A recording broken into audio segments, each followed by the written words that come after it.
la CAN, c'est une compétition illisible presque pour moi, en quelque sorte. Et il est difficile de conserver son niveau et de la remporter. L'Égypte, le Ghana et le Cameroun ont réussi dans l'histoire du football africain à faire. Alors, Djamel Belmadi, il essaye d'instaurer un truc qu'on connaît bien ici en France et notamment avec Didier Deschamps, la culture de la gagne. Parce qu'en gros, en règle générale, les sélections africaines, elles atteignent leur Everest, leur Kilimandjaro, et elles redescendent très vite.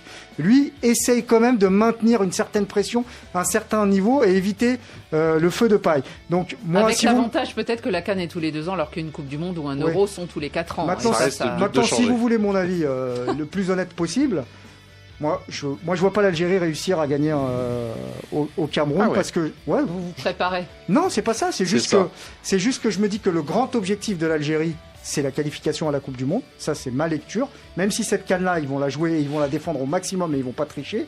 Mais je trouve que c'est une compétition compliquée.